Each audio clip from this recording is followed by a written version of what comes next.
A year ago, my life had collapsed around me. I'd worked myself into exhaustion. My father died suddenly, and my relationships were in turmoil. Little did I know at the time, out of my greatest despair was to come the greatest gift.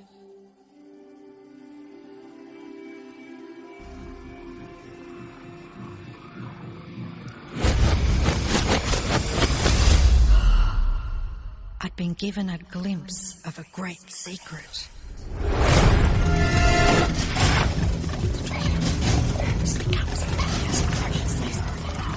I began tracing the secret back through history.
I couldn't believe all the people who knew this.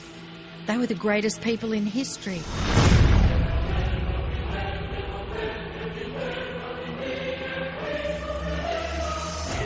Why doesn't anyone know this? All I wanted to do was share the secret with the world. I began searching for people alive today who know the secret. One by one, they began to emerge.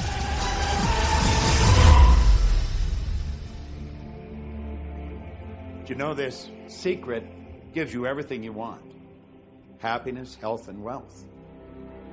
You can have, do, or be anything you want. We can have whatever it is that we choose. I don't care how big it is. What kind of a house do you want to live in? Do you want to be a millionaire? What kind of a business do you want to have? Do you want more success? What do you really want? I've seen many miracles take place in people's lives. Financial miracles, miracles of physical healing, mental healing, healing in relationships. All of this happened because of knowing how to apply the secret. This is the great secret of life.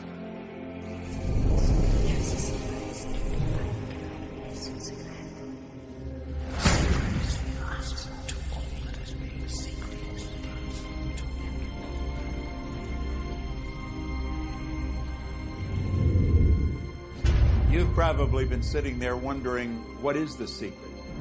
I'll tell you how I have come to understand it. We all work with one infinite power. We all guide ourselves by exactly the same laws. The natural laws of the universe are so precise that we don't even have any difficulty building spaceships. We can send people to the moon, and we can time the landing with the precision of a fraction of a second. I don't care if you're in India, if you're in Australia, New Zealand, Stockholm, or London, or Toronto, or Montreal, or New York. We're all working with one power, one law. It's attraction. The secret is the law of attraction. Everything that's coming into your life, you are attracting into your life. And it's attracted to you by virtue of the images you're holding in your mind. It's what you're thinking. You see, whatever is going on in your mind, you are attracting to you. Now, wise people have always known that. You can go right back to the ancient Babylonians. They've always known this. It's a small, select group of people. Why do you think that 1% of the population earns around 96% of all the money that's being earned? Do you think that's an accident? It's no accident. It's designed that way. They understand something. They understand the secret. And you are being introduced to the secret. The simplest way for me to look at the law of attraction is if I think of myself as a magnet, and I know that a magnet will attract to it. Very basically put, the law of attraction says that like attracts like. But we're really talking at a level of thought. Our job as humans is to hold on to the thoughts of what we want, make it absolute clear in our minds what we want, and from that we start to invoke one of the greatest laws in the universe, and that's the law of attraction. You become what you think about most, but you also attract what you think about most. If you see it in here, you're going to hold it here. And that principle can be summed up in 3 simple words. Thoughts become things. What most people don't understand is a thought has a frequency. Every thought has a frequency. We can measure a thought. And so if you're thinking that thought over and over and over again, or if you're imagining in your mind, okay, having that brand new car, having the money that you need, building that company, finding your soulmate, if you imagine what that looks like, you're emitting that frequency on a consistent basis. Thoughts are sending out that magnetic signal that is drawing the parallel back to you. See yourself living in abundance, and you will attract it. It always works. It works every time with every person. Here's the problem. Most people are thinking about what they don't want, and they're wondering why it shows up over and over and over again. The law of attraction doesn't care whether you perceive something to be good or bad, or whether you don't want it or whether you do want it.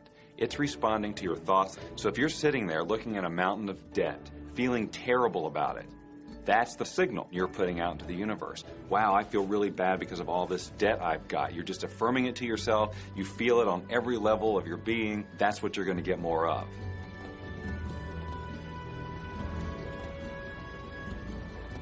So when you're looking at that thing you want and you're saying yes to it, you're activating a thought. And the law of attraction is responding to that thought and bringing you things that match that. But when you are looking at something that you do not want and you shout no at it, you're actually not pushing it away. Instead, you're activating the very thought of what you do not want, and now law of attraction is lining those things up for you also. This is a universe that is based upon attraction. Everything is about attraction. The law of attraction is always working. Whether you believe it or understand it or not, it's always working. You might be thinking about the past or the present or the future. But whether you're remembering or observing or imagining, still in that process you are activating thought. And law of attraction, which is the most powerful law in the universe, is responding to your thought. Creation is always happening. Every time an individual has a thought or a prolonged, chronic way of thinking, they're in the creation process. Something is going to manifest out of those thoughts. Law of attraction says, we'll give you whatever it is you say and focus on. And so if you're complaining about how bad it is, what you're creating is more of how bad it is. Oh, look! I got that!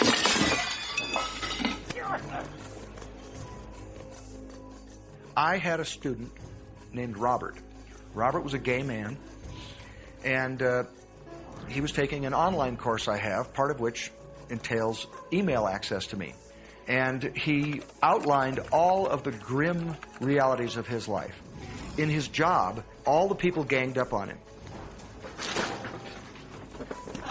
And it was constantly stressful because of how nasty they were with him.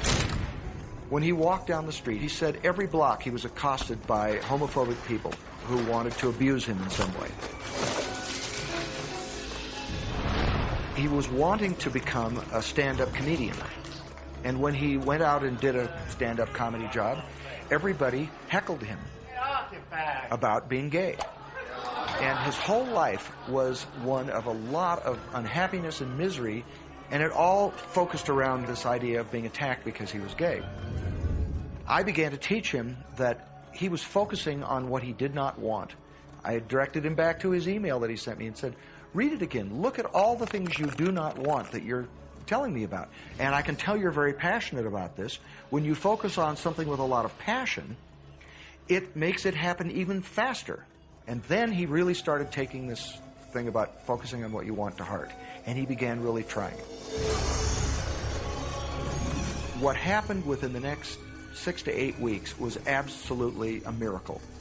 He said that all the people in his office that had been harassing him either transferred to another department, quit working at the company, or started totally leaving him alone, and he began to love his job. He noticed that when he was walking down the street that nobody came up to him and harassed him anymore. They just weren't there. I'm a very, very gay man. When he went and did his stand-up comedy routines, he started getting standing ovations and nobody was heckling him. His whole life changed because he changed from focusing on what he did not want, what he was afraid of, what he wanted to avoid, to focusing on what he did want. So we may be very positive in our outlook and orientation, and we tend to attract positive people and positive events and circumstances. We may be very negative in our orientation or very angry, in which case we tend to attract negative, angry people and negative, angry circumstances. And so you end up attracting to you the predominant thoughts that you're holding in your awareness, whether those thoughts are conscious or whether they're unconscious. That's the rub. If you look very carefully when it comes to the secret and the power of our mind and the power of our intention in our daily lives, it's all around us. All we got to do is open our eyes and look. You see law of attraction evidenced in your society when you see that the one who speaks most of illness has it. When you see that the one who speaks most of prosperity has it. Law of attraction is evident everywhere around you, if you are understanding what it is. It has to do with you being a magnet, attracting thought, attracting people, attracting events, attracting lifestyle. Indeed, everything that you bring into your experience, you bring because of this powerful law of attraction. I mean, I'm not talking to you from the point of view of just wishful thinking or imaginary craziness. I'm talking to you from a deeper, basic understanding. Quantum physics really begins to point to this discovery. It says that you can't have a universe without mind entering into it. That the mind is actually shaping the very thing that is being perceived. Now, if you don't understand it, doesn't mean you should reject it. You don't understand electricity, probably. First of all, no one even knows what electricity is, and yet you enjoy the benefits of it. Do you know how it works? I don't know how it works, but I do know this, that you can cook a man's dinner with electricity, and you can also cook the man. People oftentimes, when they begin to understand the great secret, become frightened of all of these negative thoughts that they have. Two things they need to be aware of. One, it has been proven now scientifically that an affirmative thought is hundreds of times more powerful than a negative thought. So that eliminates a degree of worry right there. You live in a reality where there is this buffer of time, and truly that serves you. You're really not wanting to be in an environment where your thoughts manifest immediately.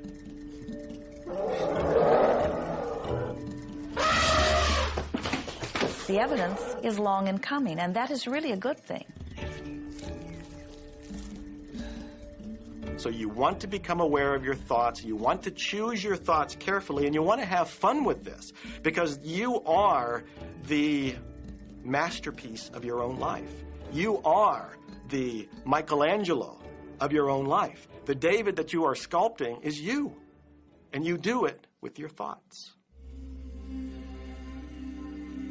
The leaders in the past who had the secret wanted to keep the power and not share the power. So they kept people ignorant of the secret. People went to work, they did their job, they came home. They were on a treadmill with no power because the secret was kept in the few. We live in a universe in which there are laws. Just as there's a law of gravity, if you fall off a building, it doesn't matter whether you're a good person or a bad person, you're going to hit the ground. Everything that's around you right now in your life, including the things you're complaining about, you've attracted. Now, I know at first blush that's going to be something that you hate to hear. You know, you're going to immediately say, I didn't attract the car accident. I didn't attract this particular client. I didn't particularly attract the debt. I didn't attract whatever it happens to be that you're complaining about. And I'm here to be a little bit in your face and to say, yes, you did attract it. And this is one of the hardest concepts to get. But once you've accepted it, it's life transforming. This is part of the overall giant secret here. And most of us attract by default. We just think that we don't have any control over it. Our thoughts are on autopilot, our feelings are on autopilot, and so everything is just brought to us by default. Now, if this is your first time to hear this, it may feel like, oh, I have to now monitor my thoughts. This is going to be a lot of work. It will seem like that at first, but that's where the fun begins. We do not encourage that you try to monitor your thoughts. That will sort of make you crazy. There are so many thoughts coming to you from so many different directions about so many different subjects. That's where your emotional guidance system comes in. Your emotions, your emotional guidance system is what helps you to understand what you're thinking. So your thoughts cause your feelings. The emotions are this incredible gift that we have to let us know what we're attracting. There are only two emotions from our perspective. One feels good and one feels bad. You call them all sorts of different things, but essentially, all of those negative emotions, whether you call it guilt or anger or frustration, all feel much the same.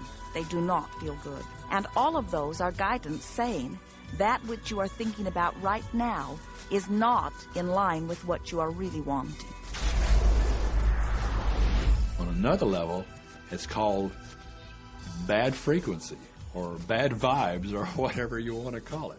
The one that feels good, that feeling of hope or happiness or love, that good feeling, that positive emotion, is guidance saying that which you are thinking right now is in alignment with what you are wanting. So it's really so simple. It's right there. The answer is, what am I attracting right now? Well, how do you feel? I feel good. Well, good. Keep doing that. Our feelings are a feedback mechanism to us about whether we're on track or not, whether we're on course or off course. The better you feel, the more in alignment you are. The worse you feel, the more out of alignment you are.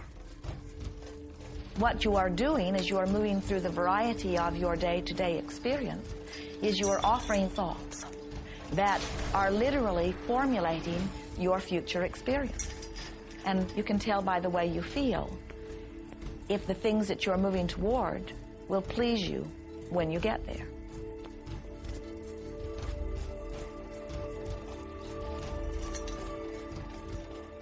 Whatever it is you are feeling is a perfect reflection of what is in the process of becoming. And you're getting exactly what you're feeling about, not so much what you're thinking about. That's why people, if they stub their toe out of bed, they tend to spiral.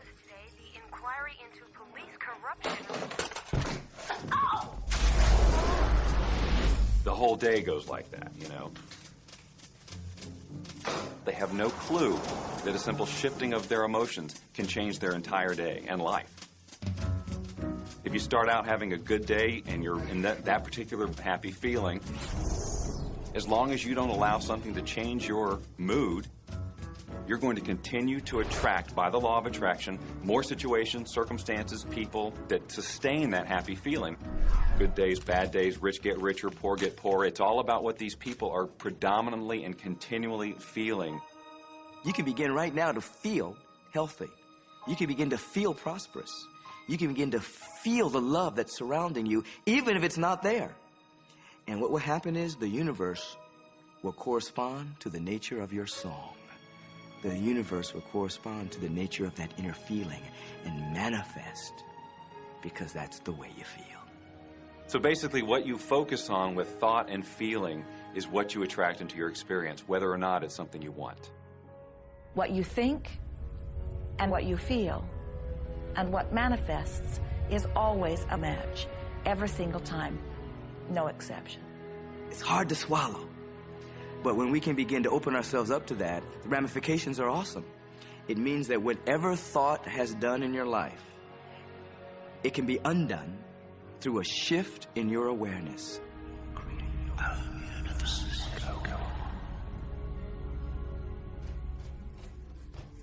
It's really important that you feel good, because this feeling good is what goes out as a signal into the universe and starts to attract more of itself to you. So the more you can feel good, the more you will attract the things that help you feel good, and it'll keep bringing you up higher and higher. When you're feeling down, do you know that you can change it like that? Put on a beautiful piece of music. Start singing. That'll change your emotion. Or think of something beautiful. Think of a baby. Maybe one you love. And dwell on it. Really keep that thought in your mind. Block everything out but that thought. I guarantee you'll start to feel good. This principle applies to your family pet, for instance, which I believe are wonderful because they put you in a great emotional state. When you feel love for your pet, that's a great state of love that's going to bring goodness into your life. What a gift that is. And when you begin to get the hang of this, when you begin to guide your thoughts based upon the way they feel, and you begin to notice the correlation between what you're feeling and thinking and what's coming back to you, before you know it, you will know that you are the creator of your own reality. And those who are watching from a distance will stand in amazement at the perfect life you live. Since I learned the secret and started applying it to my life has truly become magical. I think the kind of life that everybody dreams of, and I live on a day-to-day basis. I live in a $4.5 million mansion. I have a wife to die for. I get to vacation in all the fabulous spots of the world. I've climbed mountains, I've explored, I've been on safaris. And all of this happened and continues to happen because of knowing how to apply the secret. Life can be absolutely phenomenal, and it should be, and it will be, when you start using the secret. Yes, precious. Dancing.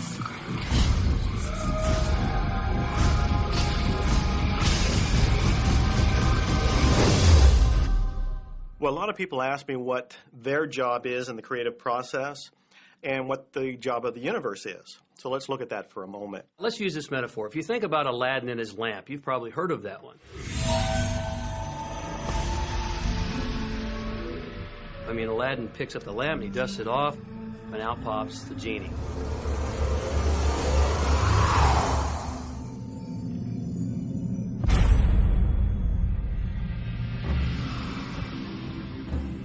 And the genie always says one thing. Your wish is my command.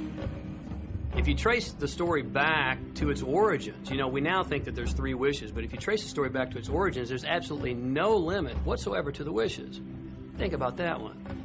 Now, let's take this metaphor and blow it out and apply it to you in your life.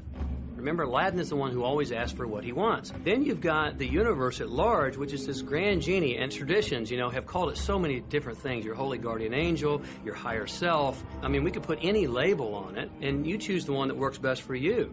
But every tradition has told us there's something bigger than us. And the genie always says one thing. Your wish is my command. So we like to say to you that the creative process is a 3-step process. Step 1 is you must ask for what you want. You do not need to use words to ask. In fact, the universe is not even hearing words from you. The universe is responding completely to your thought.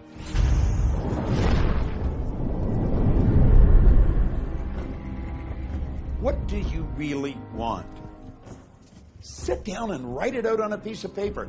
Write it in the present tense. You might begin by writing, I am so happy and grateful now that, and then explain how you want your life to be in every area. And this is really fun. This is like having the universe as your catalog, and you flip through it and you go, well, I'd like to have this experience, and I'd like to have that product, and I'd like to have a person like that. It is you just placing your order with the universe. It's really that easy. The second step is answer, an answer to what you're asking. And that is not your work in your physical form. The universe will do that step for you. All of the universal forces are responding to the thoughts that you have set into motion. Your wish is my command. And the universe will start to rearrange itself to make it happen for you. Most of us have never allowed ourselves to want what we truly want because we can't see how it's going to manifest. If you do just a little research, it is going to become evident to you that anyone that ever accomplished anything did not know how they were going to do it. They only knew they were going to do it. You don't need to know how it's going to come about. You don't need to know how the universe will rearrange itself. You don't know how. It'll be shown to you. You will attract the way. So then our friends say, something must be going terribly wrong because I know I am asking, so where's my stuff? And we say, you are asking. You are completing step one. You can't help but do that. The universe is answering every time, no exception. But there is another step that you must understand, and it is called step 3, which is the receiving step, which means you must bring yourself into alignment with what you're asking for. When you're in alignment with what you want, you feel wonderful. That's what enthusiasm is. That's what joy is. That's what appreciation is. That's what that feeling of passion is. But when you are feeling despair or fear or anger, those are strong indicators that you are not right now in alignment with what you're asking for. And so when you begin to realize that the way you feel is everything, and you begin to direct your thoughts based upon how they feel, little by little, you can find the feeling place of it, and now you are one with it, and now it must manifest into your experience.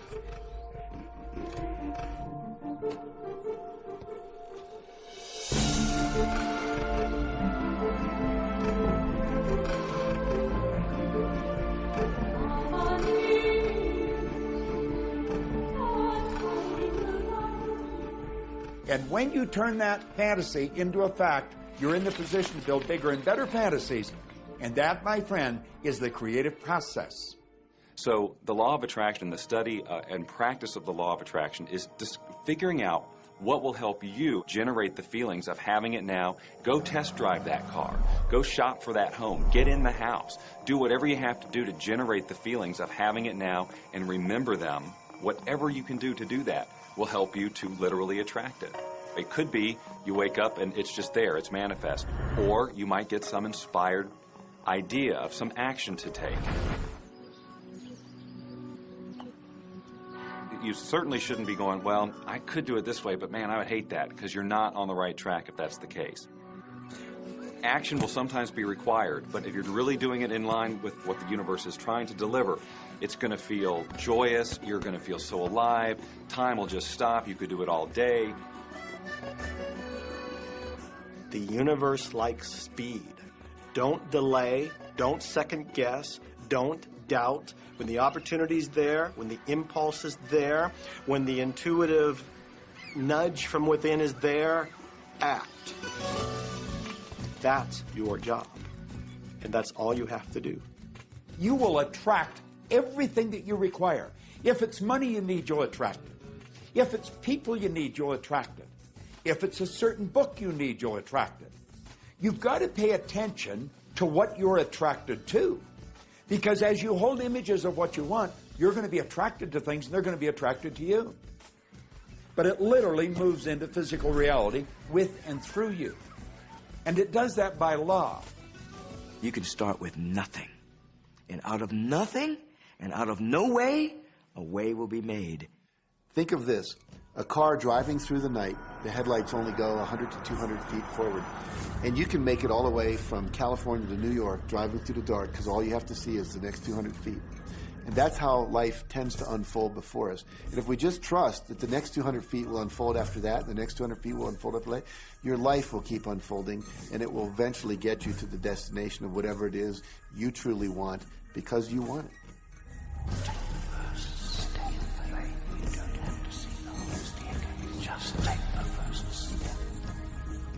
Well, another thing people wonder about is how long is this going to take? How long will it take to manifest the car, the relationship, the money, whatever it happens to be? Well, I don't have any rule book that says it's going to take you 30 minutes or 3 days or 30 days. I think it's more a matter of you being in alignment with the universe itself. Size it's nothing to the universe. It is no more difficult to attract on a scientific level something that we consider huge to something that we consider infinitesimally small. The universe does everything it does with zero effort. Grass doesn't strain to grow. It's effortless. It's just this great design. It's all about what's going on up here. It's about what we put in place, saying this is big, it's going to take some time. This is small, oh, I'll give it an hour. You know, those are our rules that we define. There are no rules according to the universe. You provide the feelings of having it now, it will respond. Some people have an easier time with little things, and so we sometimes say, well, start with something small, like a cup of coffee. Make it your intention to attract a cup of coffee today. Hold an image of talking to an old friend that you haven't seen for a long time. Somehow or another, somebody's going to start talking to you about that person. That person's going to phone you, or you'll get a letter from them. People are amazed how that I line up car parks, and I've done this right from when I first understood the secret. I would visualize a car space exactly where I want it, and 95% of the time it would be there for me, and I'd just pull straight in. 5% of the time I'd have to wait just a minute or two, and the person would pull out, and I'd pull in. So I do that all the time.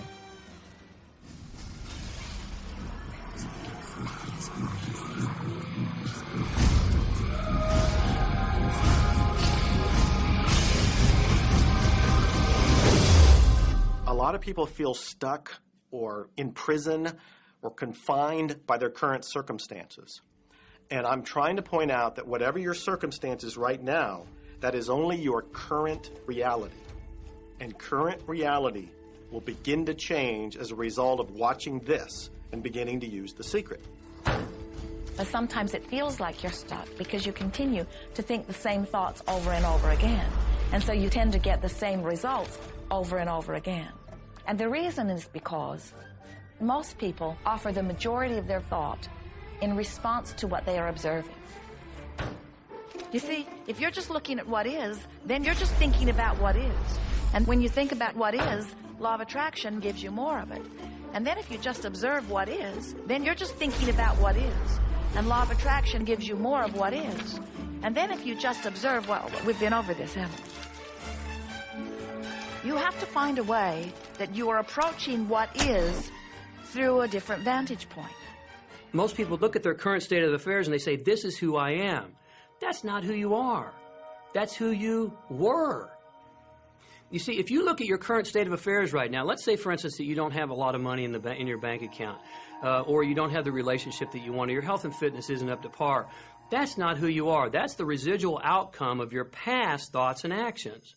So we're constantly living in this residual, if you will, of the thoughts and the actions we've taken in the past. When you look at your current state of affairs and define yourself by that, then you doom yourself to have nothing more than the same in the future. All that we are is the result of what we have thought. Okay, what can you do right now to begin to turn your life around? I'll tell you 2 or 3 things.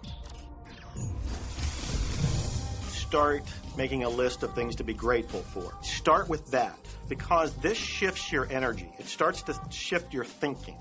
Where before this exercise, you might be focusing on what you don't have, and you might be focusing on your complaints, and you might be focusing on whatever the problems are. When you do this exercise, you start to go in a different direction. You start to be grateful for all the things that you feel good about. Gratitude is absolutely the way to bring more into your life. Every man knows that when his wife's appreciating him for the little things he does, what does he want to do? He wants to do more. It's always about appreciation. It pulls things in. It attracts support. I've said for many years that whatever we think about and thank about, we bring about. Because that's that feeling that you have to have, you know. And so for me, it's been such a powerful exercise every morning to get up and say thank you. Every morning when my feet hit the floor, thank you. And then I start running through what I'm grateful for as I'm going to brush my teeth and do the things I do in the morning. And I'm not just thinking about them and doing some rote routine, but I'm putting it out there and I'm feeling the feelings of gratitude. Because as soon as you start to feel differently about what you already have, You will start to attract more of the good things, more of the things you can be grateful for. Because you can look around and say, well, look, I don't have the car I want. I don't have the house I want. I don't have the health I want. I don't have the spouse I want. Oh, back up, back up. Those are all the things you don't want. Focus on what you already have that you're grateful for. And it might be you have the eyes to watch this. It might be the clothes that you have. Yes, you might prefer something else, and you might get something else pretty soon if you start feeling grateful for what you have. I think everybody goes through times when they say, oh, man, things aren't working right or things are going bad. And there were some things going on in my family, and I found a rock. I was just sitting here holding this rock. You might see me carrying around. I found a rock. I stuck it in my pocket. And I said, you know what? Every time I touch this rock, I'm going to think of something that I'm grateful for. And so every morning when I get up in the morning, I pick it up off the dresser, I put it in my pocket, and I go through the things that I'm grateful for. At night, what do? You empty your pocket, and there it is again. And I've had some different experiences with that. I've had some amazing experiences. I had a guy from South Africa, and he saw me drop it. He said, what is that? Well, what's that? I explained it to him, so he started calling it a gratitude rock. Gratitude rock. 2 weeks later, I got an email from him, from South Africa. And he said, my son is dying from a rare disease. It's a type of hepatitis. He said, would you send me 3 gratitude rocks? Now, they're just rocks I found off the street, you know? So I said, sure. I had to make sure that the rocks were very special. And so I went out to the stream, looked, picked out the right rocks, and sent them off to him.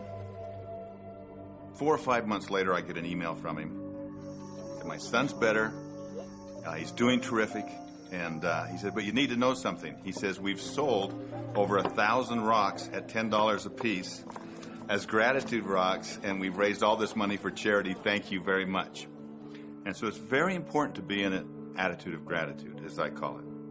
Another thing that I would suggest that you do right now to turn your life around, and this is so huge that I can't find the words to describe just how powerful this can be for you.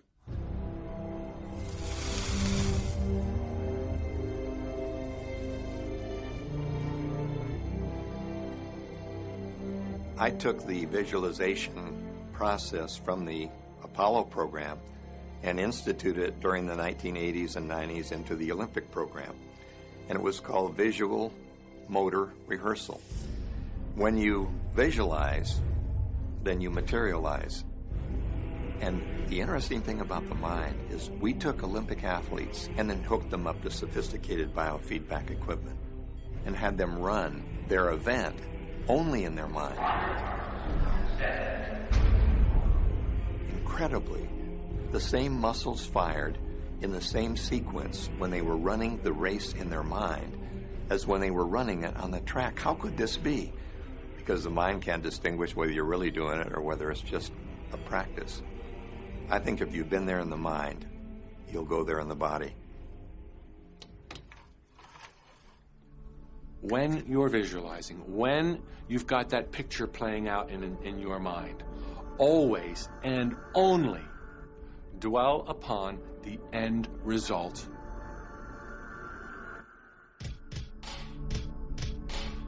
Here's an example. Look at the back of your hands right now. Really, look at the back of your hands. The color of your skin, the freckles, the blood vessels, the rings, the fingernails, the fake fingernails. Take in all those details right before you close your eyes. And then see those hands, your fingers, wrapping around the steering wheel of your brand new car.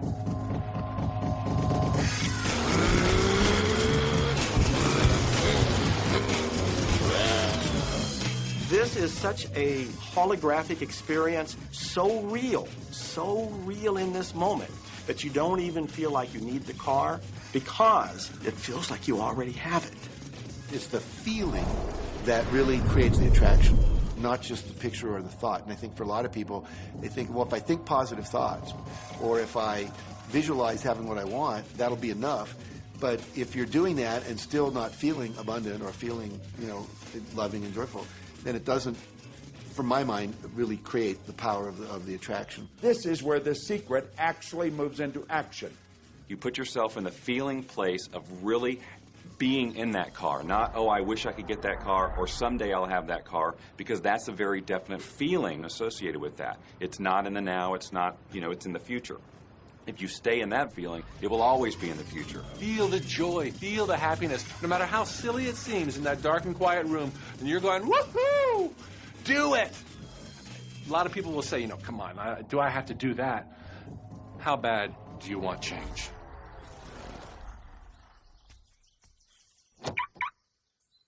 Now that feeling and that inner seeing will begin to be an open doorway through which the power of the universe will begin to express. What power I cannot say. All I know is that it exists. Our job is not to figure out the how. The how will show up out of the commitment and the belief in the what. The hows are the domain of the universe. It always knows the shortest, quickest, fastest, most harmonious way between you and your dream. If you turn it over to the universe, you will be surprised and dazzled by what is delivered to you. This is where magic and miracles happen. Well, I would say you want to do this virtually daily, but my disclaimer is this should never be a chore. What's really bottom line importance here to the whole secret is feeling good. You want to feel exhilarated by this whole process. You want to be high, happy, in tune as much as possible. The only difference between people who really are living this way and people who aren't, living in the magic of life, is that the people who are living in the magic of life have habituated ways of being. They have habituated this process, and magic happens with them wherever they go, because they remember it and they do it all the time, not as a one-time event. People hold that for a while, and they're really a champion at it. And they say, you know what, I'm fired up, I saw this program, and I'm going to change my life. And yet, results aren't showing, and beneath the surface, it's just about ready to break through. And someone will look at the surface results and go, this stuff doesn't work. And you know what? The universe says, your wish is my command. And it goes down. Knowing the law of attraction, I wanted to really put it to use and to see if it was, what would happen. And in 1995, I started to create something called a vision board, where I take something that I would want to achieve or something that I want to attract, like a car or a watch or the soulmate of my dreams, and I'd put a picture of what I wanted up on this board called the vision board. And every day I would sit in my office and I would look up at this board and I would start to visualize. I would really get into the state of having already acquired it. And I was getting ready to move as we put all the furniture, all the boxes put into storage. And I made 3 different moves over a period of 5 years. And then I ended up in California and bought this house, renovated it for a year, and then had all the stuff brought from my former home 5 years earlier. One morning, about 7:30 in the morning, my son comes into my office, and one of the boxes that was sealed for 5 years was right at the doorstep. And my son, Keenan, was sitting on the box, banging away at the box, and I said, sweetheart, will you please stop me? I'm doing some work here. And he says, what's in the boxes, Daddy? And I said, well, honey, those are my vision boards. What's a vision board?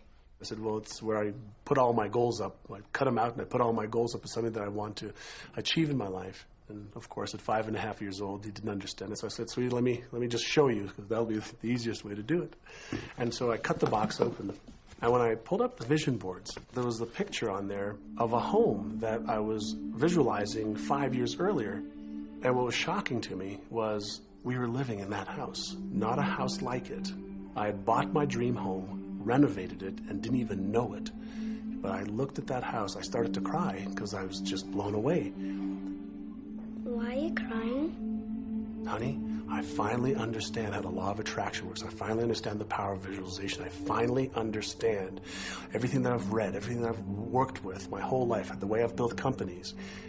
It worked for my home as well. And I bought our dream home and didn't even know it.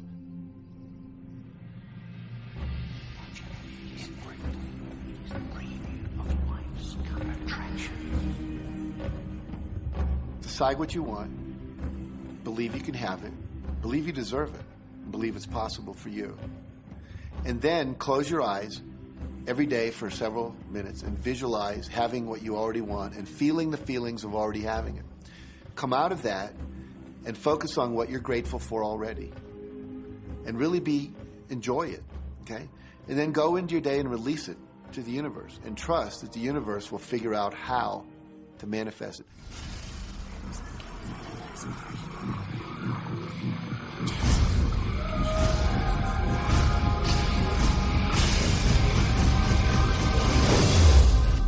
No, The Secret was definitely a real transformation for me because I grew up in a family where my dad was very negative, thought that rich people were people that had ripped everyone off, thought that anyone who had money, must have deceived somebody.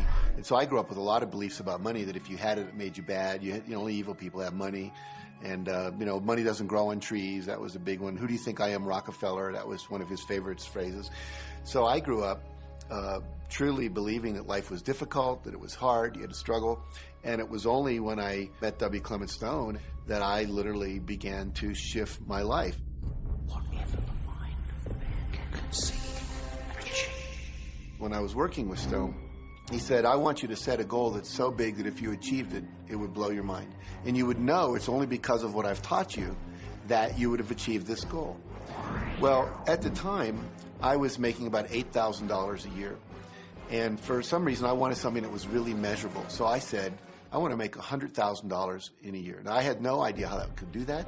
I saw no strategy, no possibility, but I just said, I'm going to declare that, I'm going to believe it, I'm going to act as if it's true, and release it. And so I did that. And one of the things he taught me was every day to close your eyes and visualize the goal as if it's already achieved. And I had actually made a $100,000 bill that I put on the ceiling. So the first thing I'd see when I woke up, I'd look up and there it was. It would remind me that this was my intention. And then I would close my eyes and visualize having this $100,000 a year lifestyle. And interestingly enough, nothing major happened for about 30 days. I didn't have any great breakthrough ideas. No one was offering me more money.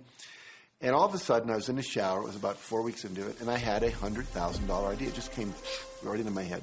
I had a book I had written, and I said, if I could sell 400,000 copies of my book at a quarter each, that would be $100,000. Now, the book was there, but I never had this thought. And one of the secrets, I think, is that when you have inspired thought, you have to trust it, and you have to act on it. Now, I didn't know how to do that. I didn't know how I was going to sell 400,000 copies. We'd never done that. And then I saw the National Enquirer at the supermarket. I had seen that millions of times, and it was just background. And all of a sudden, it jumped out of me as foreground, and I thought, wow, if readers knew about my book, certainly 400,000 people would go out and buy it. And about 6 weeks later, I gave a talk at Hunter College in New York to 600 teachers, and this lady comes up at the end and she says, that was a great talk. I'd like to interview you. Let me give you my card. And I said, who do you write for? I'm a freelancer, but I sell most of my stuff to the National Enquirer. And I had this little theme from the Twilight Zone went off in my head. Like, whoa, this stuff's really working. So that article came out, and our book sales started to take off. But the point I want to make is that I was attracting into my life all these different events, including this person. And to make a long story short, I did not make $100,000 that year. We made $92,327. But do you think we were like depressed and going, this doesn't work? No, we were going, whoa, this is amazing. And so my wife said to me, wow, if it works for 100,000, you think it'll work for 1 million? And I said, I don't know. I think so. Let's try it. My publisher actually wrote me a check as a royalty check for our first Chicken Soup for the Soul book. And he actually put a smiley face in his signature because it was the first $1 million check he'd ever written. And so I know from my own experience, because I wanted to test it, does this secret really work? And when we put it to the test, it absolutely worked. And now I live my life from that every single day. Well, I can just imagine what a lot of people that are watching this are thinking. And that is, how can I attract more money into my life? How can I get more of the green stuff? How can I get more wealth and prosperity? How can I, when I love my job, deal with the credit card debt that I have? And the realization that maybe there's a ceiling on the money that can come in because it's coming to me through my job. How can I bring in more? Intend it. This goes back to one of the things we've been talking about throughout the whole secret. Your job is to declare what you would like to have from the catalog of the universe. Well, if cash is one of them, say how much you would like to have. I would like to have $25,000 unexpected income within the next 30 days. or whatever it happens to be. It should be believable for you. Most people have a goal of getting out of debt. That'll keep you in debt forever. Whatever you're thinking about, you will attract. You'll say, but it's get out of debt. I don't care if it's get out or get in. If you're thinking debt, you're attracting debt. Set up an automatic debt repayment program and then start to focus on prosperity. So many times people say to me, well, I'd like to double my income in the next year. But then you look at their actions and they're not doing the things that are going to make that happen. And they'll turn right around and go, well, I can't afford that. Okay, guess what? Your wish is my command. As you are fussing about not having enough money, as you are talking to your friend about not having enough money, as you are feeling unhappy about not having enough money, you are actually activating within yourself or continuing the activation of a thought that is very different from the desire that you have launched. What it just comes down to is you just can't want more money and focus upon not enough. When I first understood the secret, I was getting bills. Every day I'd get a bunch of bills in the mail. And I thought, how do I turn this around? The law of attraction states that what you focus on, you will get. So I got a bank statement.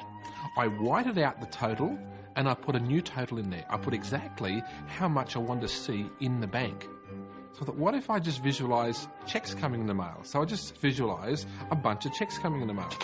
Within just 1 month, things started to change. And it is amazing. Today, I just get checks in the mail. I get a few bills, but I get more checks than bills. I grew up on you have to work hard for money, you have to work hard for money. And so I replaced that with money comes easily and frequently. Now, in the beginning, it feels like a lie, right? There was a part of your brain that will say, oh, you liar, it's hard. So you have to know it's this little tennis match that will go on for a while. When it comes to creating wealth, wealth is a mindset. It's all about how you think. I'd say 80% of my coaching that I do one-on-one with folks is about their psychology and the way they think. And I know when people are listening, they say, oh, well, you can do it, I can't. Every person has the capability to change the way they're in a relationship and conversation with money. I find so many people who maybe make a tremendous amount of money, but their relationships stink. That's a technical term, by the way. And that's not wealth. It really isn't. You can go after the money and you might get rich, but it doesn't guarantee you'll be wealthy. I'm not suggesting that money isn't a part of wealth. It absolutely is. But it's only a part. And then I meet a lot of people who are quote-unquote spiritual, but they're sick and broke all the time. That's not wealth either. Life is meant to be abundant in all areas. Many people in Western culture are striving for success. They want to have the home, they want their business to work, they want all of these things. But what I found in my research is that having those things certainly doesn't guarantee what we really want, which is happiness. And that's when all those outer things come. They don't come from going after them first to get happiness. It's backwards. You go for the sense of inner joy, of inner peace, of inner vision first, and then all the other things from the outside appear.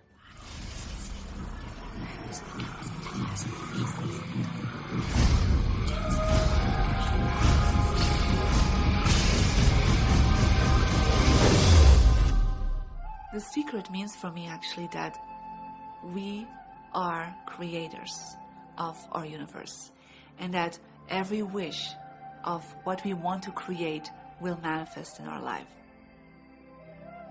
Therefore, it's very important what you wish, what your thoughts are, what your feelings are, because it will manifest. Now, one day I went into somebody's home, and he was an art director of a very famous film producer. And in every corner, he had this beautiful image of a woman, a naked woman dressed with a fabric, kind of doing this, kind of saying, oh, I don't look at you, I don't see you, And I said, I think you have trouble in your romance. Are you a clairvoyant or something? No, but look, 7 places you have exactly that woman. But I love that kind of painting. I painted it myself. That's even worse, I said, because you put all your creation and your creativity in it. Now, he's this gorgeous-looking man. He has all these actresses around him because that's the work he does. He doesn't get romance. I said, what do you want? Well, I want to date 3 women a week. Okay, paint yourself with 3 women and hang it in every corner.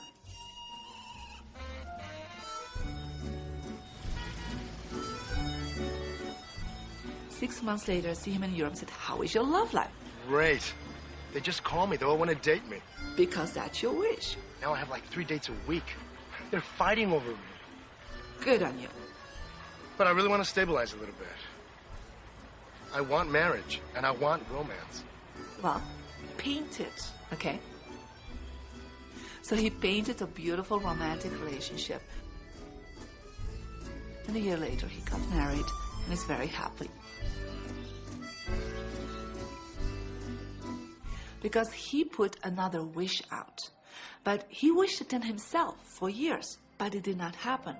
Because his wish could not manifest because the outer level of himself, his house, was just contradicting himself all the time. So if you know this knowledge, you should start playing with it. Inside relationships, it's important to first understand who's coming into the relationship. And I don't mean about your partner, I mean about you. How can you ever expect anyone else to enjoy your company if you don't enjoy your own company? And so, again, the law of attraction or the secret is about bringing that into your life, and you've got to get really, really clear. Here's the question I would ask you to consider. Do you treat yourself the way that you want other people to treat you? You become the solution for you. Don't now you owe me and you need to give me more. Instead, give more to yourself. Take time off to give to yourself, in a sense, to fill yourself up to fullness, to where now you can overflow in giving. I got into many relationships expecting my partner to show me my beauty. I needed to see him showing me my beauty because I didn't feel beautiful. Because when I was growing up, my sheroes were Charlie's Angels, or the Bionic Woman, Wonder Woman. And though they were wonderful women, none of them looked like me. It wasn't until I stopped and I fell in love with Lisa, full lips, round hips, mocha skin, afro, that the rest of the world began to fall in love with Lisa. There's something so magnificent about you. I have been studying me for 44 years. I want to kiss myself. Because you're going to get to love yourself. I'm not talking about conceit. I'm talking about a healthy respect for yourself. And as you love yourself, you'll love others. Sometimes people will say, those people at work are so negative, or the man I live with is so angry, or my children are so worrisome to me. And we say, you must orient yourself to the best part of those people who surround you. We encourage that you get a notebook and that you make a list of the positive aspects of the people that you spend a lot of time with.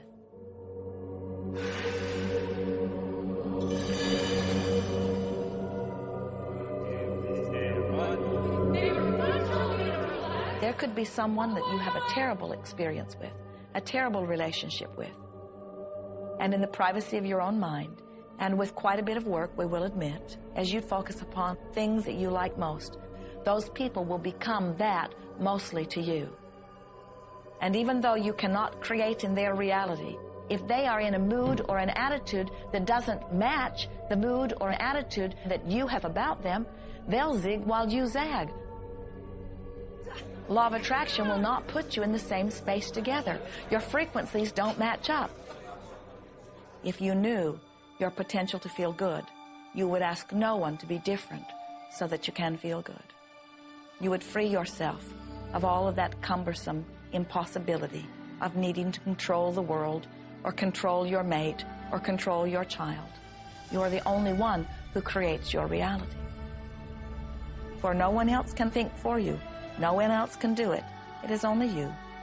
Every bit of it you.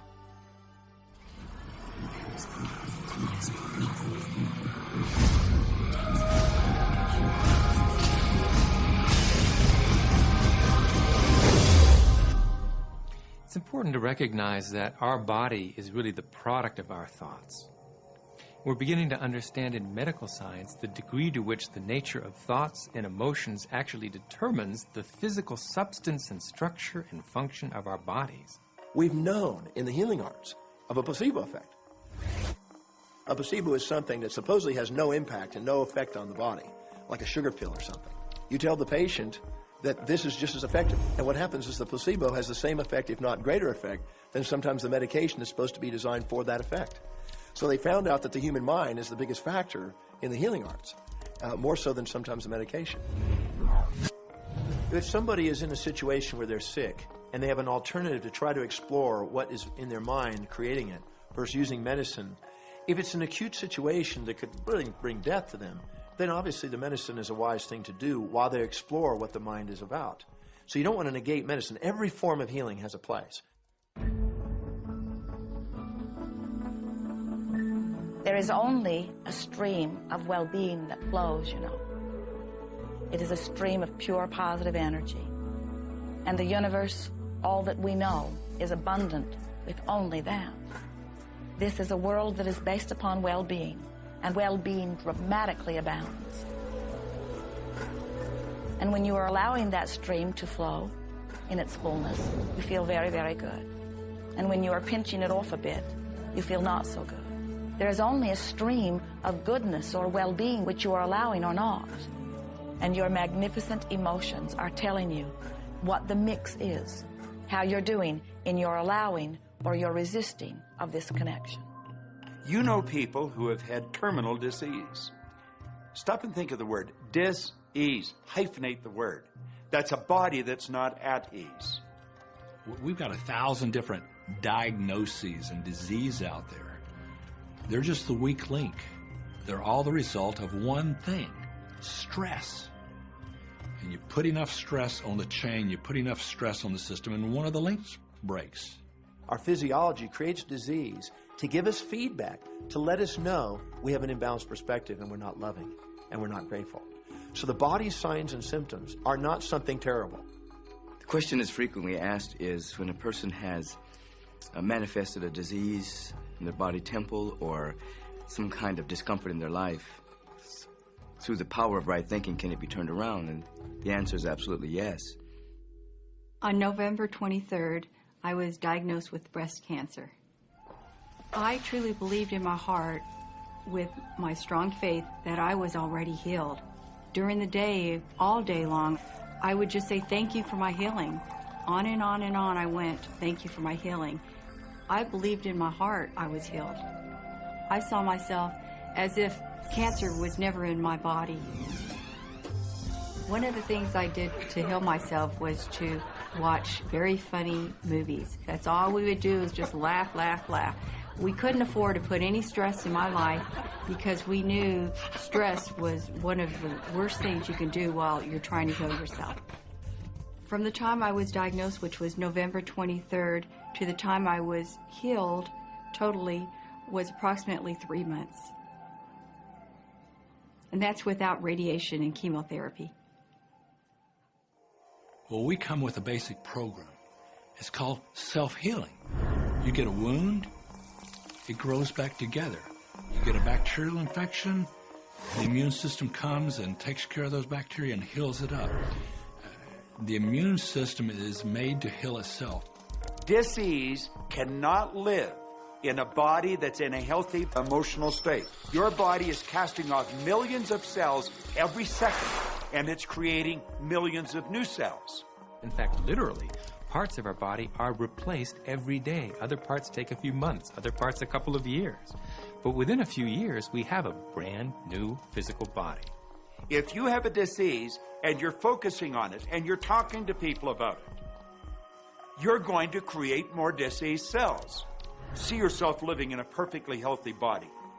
Let the doctor look after the disease. Can you feel the difference between having painful arthritis in your hips and feeling fearful about it, or having painful arthritis in your hips and feeling hopeful about it? The difference between fearful and hopeful is the difference between recovery or not. Happier thoughts lead to essentially a happier biochemistry, a happier, healthier body.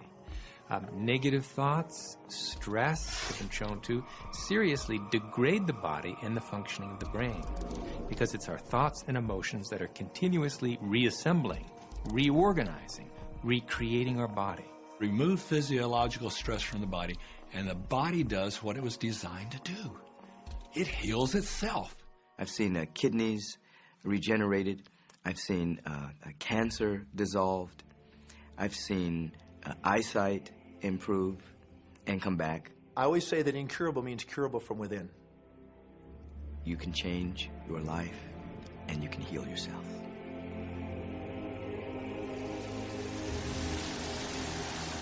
Well, my story begins on March 10, 1981. It really changed my whole life. It was a day I'll never forget.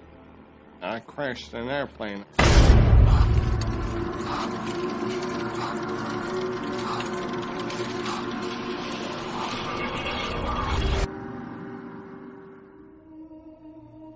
I ended up in the hospital completely paralyzed. My spinal cord was crushed. I broke the first and second cervical vertebrae. My swallowing reflex was destroyed. I couldn't eat or drink. My diaphragm was destroyed. I couldn't breathe. All I could do was blink my eyes. The doctors, of course, said all my life I'd be a vegetable. All I'd do is blink my eyes the rest of my life. That's the picture they saw of me, but it didn't matter what they thought. The main thing was what I thought.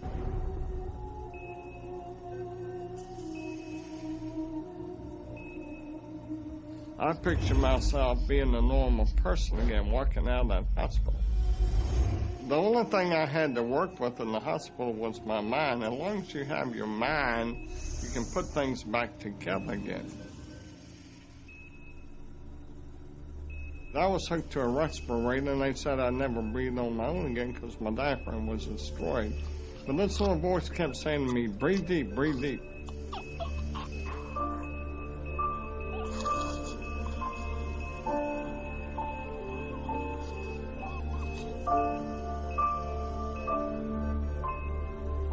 Finally, I was weaned from it.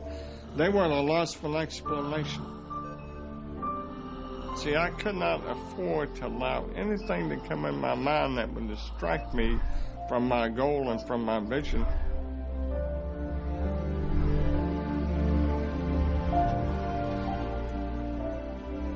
Well, I set a goal to walk out of the hospital on Christmas. That was my goal.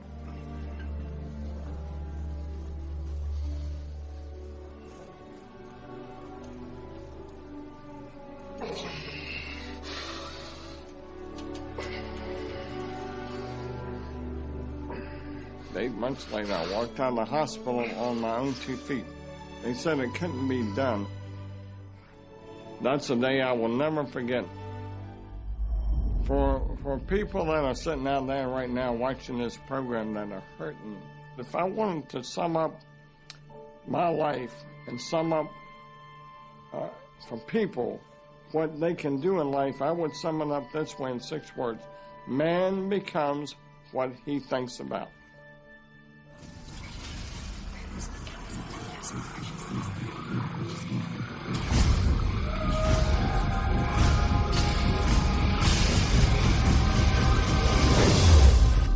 We notice that there are so many people who are living life in a very conditional way. They look out and they see things that are wonderful and they say, yes, we want more of those. We would vote for that. We would support that with our time and energy and money. But then they look out and they see things that they do not want, terrible things that they do not want to live and that they do not want to see others live. And they say, we've got to do something about getting rid of those things. But they don't realize that as they push against the unwanted, they add power to it. In this world, there is a war against poverty and a war against cancer and a war against teenage pregnancy and a war against terrorism and a war against violence and a war against terrorism. We mentioned that there's a war against terrorism, and all of this pushing against is only adding to, because you can't say no and make it go away. When you shout no, law of attraction is lining that up. The reason that what you resist persists is because if you're resisting something, you're saying, no, I don't want this thing because it makes me feel this way, the way I'm feeling right now. So you're just putting out this really strong emotion of, wow, I really don't like this feeling, and it's there, and it just comes racing towards you. You know, the anti-war movement creates more war. The anti-drug movement has actually created more drugs because we're focusing on what we don't want, drugs. People will say, well, shouldn't I focus upon that? That is true. And we say, that is like saying, because someone gave their attention to something they did not want long enough that now it is manifested, I should do it too. And we say, we don't really understand that reasoning. Mother Teresa was brilliant. She said, I will never attend an anti-war rally. If you have a peace rally, invite me. You know, she knew. She understood the secret. I mean, look what she manifested in the world. So if you're anti-war, be pro-peace. If you're anti-hunger, be pro people having more than enough to eat. If you're anti a particular politician, be pro his opponent. Often elections are tipped in the favor of the person that people are really against because he's getting all the energy and all the focus. You want to focus on what you want, not what you don't want. It's okay to notice what you don't want because that gives you contrast to say, well, this is what I do want. But the fact is that the more you talk about what you don't want or talk about how bad it is, read about all of that all the time, and then say, oh, how terrible it is, well, you're creating more of that. You know, so many times people say to me, well, James, I have to be informed. Maybe you have to be informed, but you don't have to be inundated. Learn to become still and to take your attention away from what you don't want and all the emotional charge around it and place the attention on what you wish to experience. I always say when the voice and the vision on the inside become more profound and more clear and loud than the opinions on the outside, you've mastered your life. You are not here to try to get the world to be just as you want it to be. You are here to create the world around you that you choose, while you allow the world as others choose it to be, to exist also.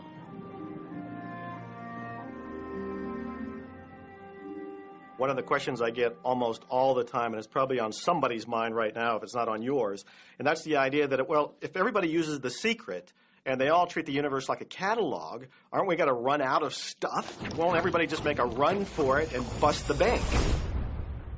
What's beautiful about the teaching of the Great Secret is that there's more than enough to go around for everyone. There is a lie that acts like a virus within the mind of humanity. And that lie is there's not enough good to go around. There's lack, and there's limitation, and there's just not enough. That lie has people living in fear, greed, stinginess, and those thoughts of fear, greed, stinginess, and lack become their experience. So the world has taken a nightmare pill. Now, the truth is, there's more than enough good to go around. There's more than enough creative ideas. There's more than enough power. There's more than enough love. There's more than enough joy. All of this begins to come through a mind that is aware of its own infinite nature. Every great teacher who's ever walked the planet has told us that life was meant to be abundant. And so just when we think that resources are dwindling, we find new resources to achieve the same things. And so even though we say we have lack, it's because we don't open up our vision and see all of what's around us. You know, when everybody starts to live from their heart and go for what they want, they don't go for the same things. That's the beauty of this. We don't all want BMWs. We don't all want the same person. We don't all want the same experiences. We don't all want the same clothing. We don't all want fill in the blank. There's enough for everyone. If you believe it, if you can see it, if you act from it, it will show up for you. That's the truth. So let the variety of your reality thrill you as you get to choose from among it those things that you're wanting. And when you see something that you want in your experience, think about it. Find the feeling place of it. Get inside of it. Talk about it and write it down. Write a script about it. Make it your reality by becoming a match to it. And when you see those things that you're not wanting in your experience, do not talk about them. Don't write about them. Don't join groups that worry about them. Don't push against them. Do your best to ignore them. Remove your attention from the things that you do not want while you give your undivided attention to the things that you do want. Most of the leaders in the past missed the great part of the secret, which is empowering and sharing with others. This is the best time to have ever been alive in history. It's the first time we've ever had the power to gain knowledge at our fingertips.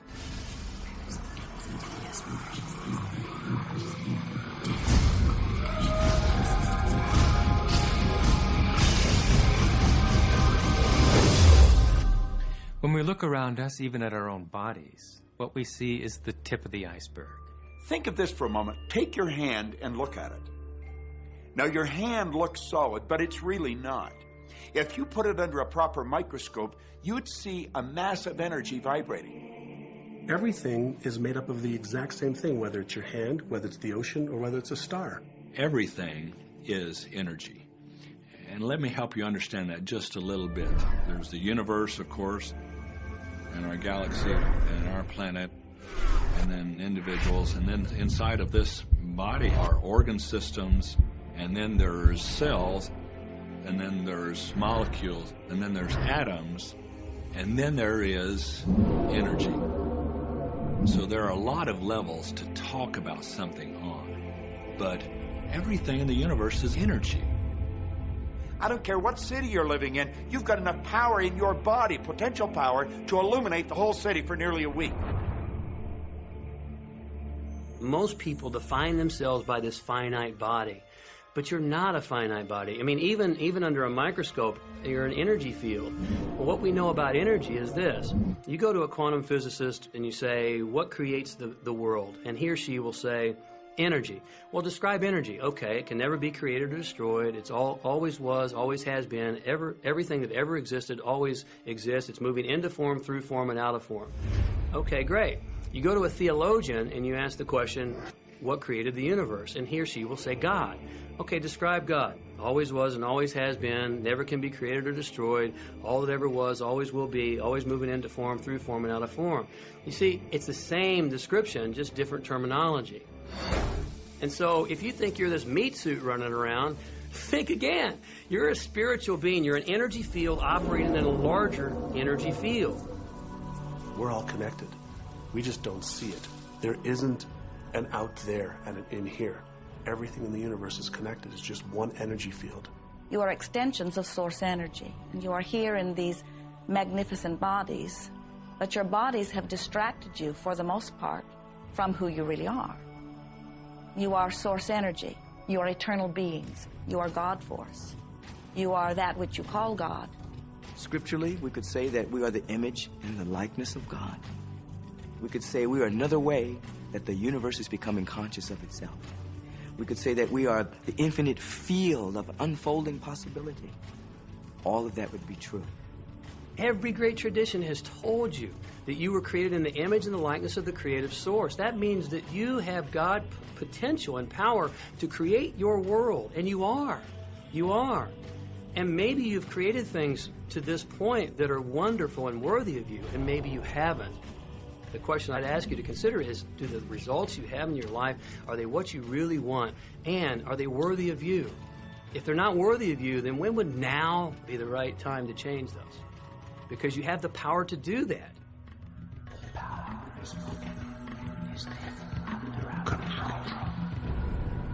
You know, a lot of people feel like they're victims in life, and they'll often point to past events, perhaps growing up with an abusive parent or in a dysfunctional family. And I would add as a parenthesis here that most psychologists believe that about 85% of families are dysfunctional. So it's like all of a sudden you're not so unique. My parents were alcoholics, my dad abused me, my mother divorced him when I was 6. From the age of 13 to 18, I was involved in street gangs. I had a severe motorcycle accident. I was homeless at one point in Dallas. I lived in poverty for 15 years in Houston. When I was a child, I had learning difficulties, and I was considered learning disabled, and I was told I would never read, write, or communicate, never amount to anything, not go very far in life. I mean, that's almost everybody's story in some form or not. So that's just called so what. The real what is, what are you going to do now? What do you choose now? Because you can either keep focusing on that or you can focus on what you want. And when people start focusing on what they want, what they don't want falls away. And that part expands and the other part disappears. We are wanting you to come to the place where you're beginning to offer your thought deliberately, where you're guiding your thoughts on purpose, where you are the creator of your own experience because you are the manager of your own thought. The beautiful thing about the law of attraction is that you can begin where you are, and you can begin to think, real thinking, and you can begin to generate within yourself a feeling tone of harmony and happiness. The law will begin to respond to that. So now you start to have different beliefs, like there is more than enough in the universe, or you have the belief that everything goes right for me. Or you have the belief that I'm not getting older, I'm getting younger. We can create it the way we want it by using the law of attraction. And you can break yourself free from your hereditary patterns, cultural codes, social beliefs, and prove once and for all that the power within you is greater than the power that's in the world. Some of you may be thinking, well, that's very nice, but I can't do that, or she won't let me do that, or he'll never let me do that, or I haven't got enough money to do that, or I'm not strong enough to do that, or I'm not rich enough to do that, I'm not. Every single I'm not is a creation. Whether you can or you can't, you are right. Are there any limits to this? Absolutely not. We are unlimited beings. We have no ceiling. The capabilities and the talents and the gifts and the power that is within every single individual on this planet is unlimited.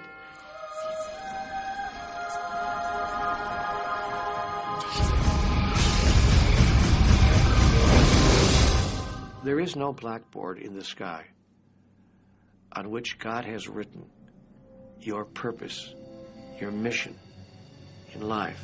There's no blackboard in the sky that says Neil Donald Walsh, a handsome guy who lived in the first part of the 21st century, who, colon, then there's a blank, you know, and all I have to do to really understand what I'm doing here, why I'm here, is to find that blackboard and find out what God really has in mind for me. But the blackboard doesn't exist. So your purpose is what you say it is.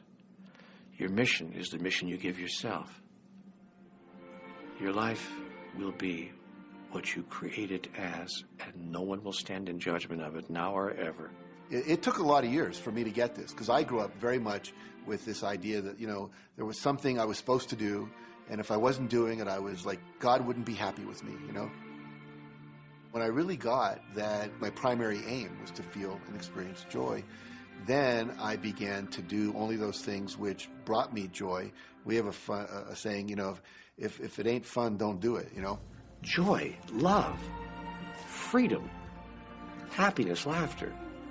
That's what it is. And if you've just experienced joy sitting there and meditating for an hour, by golly, do that. If you experience joy eating a salami sandwich, then do that. When I pet my cat, I'm in a state of joy. When I walk in nature, I'm in a state of joy. So I want to constantly put myself in that state. And when I do that, then all I have to do is have the intention of what I want, and what I want manifest. So inner happiness actually is the fuel of success. Anything that makes you feel good is always going to be drawing in more. You are listening to this right now. It's you that drew this into your life. It's your choice whether you want to take it and utilize it. If it feels good, if it doesn't feel good, then you know, let it go. Find something that feels good, that resonates with your heart.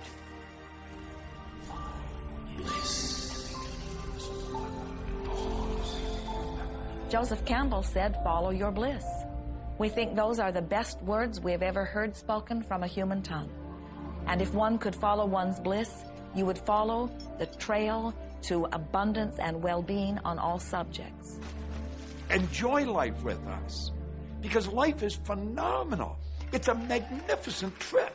You will live in a different reality, a different life, and people will look at you and say, "What do you do different than me?"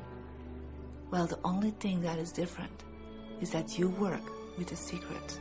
And then you can do and have and be things that people would say that's impossible for you to do and have and be. We're really now moving into a new era. It's the era where the last frontier is not space, as Star Trek would say, but it's going to be mind. I see a future of unbounded potential, unbounded possibilities. Remember, we're using at most 5% of the potential of the human mind.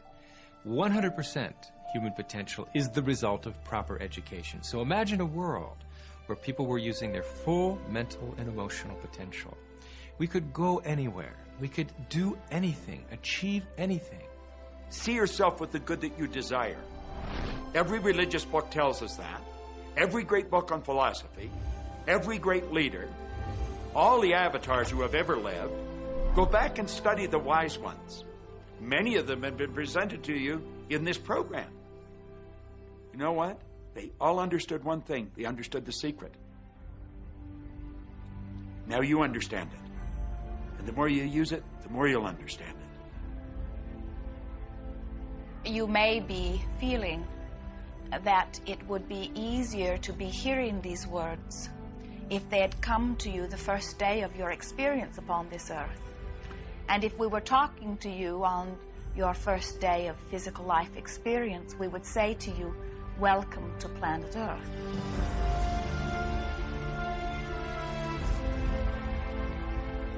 There is nothing that you cannot be or do or have. You are a magnificent creator, and you are here by your powerful and deliberate wanting to be here. Go forth, giving thought to what you are wanting, attracting life experience to help you decide what you want. And once you have decided, giving thought only unto that. Most of your time will be spent collecting data that will help you decide what it is you want. But your real work is to decide what you want and then to focus upon it. For it is through focusing upon what you want that you will attract it. That is the process of creating. I believe that you're great, that there's something magnificent about you. Regardless of what has happened to you in your life, regardless of how young or how old you think you might be, the moment you begin to think properly, there's something that is within you, there's power within you that's greater than the world, it will begin to emerge. It will take over your life. It will feed you. It will clothe you. It will guide you, protect you, direct you, sustain your very existence if you let it. Now that is what I know for sure.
About this. Have fun with it. There is nothing you are supposed to do, only that which you want to do.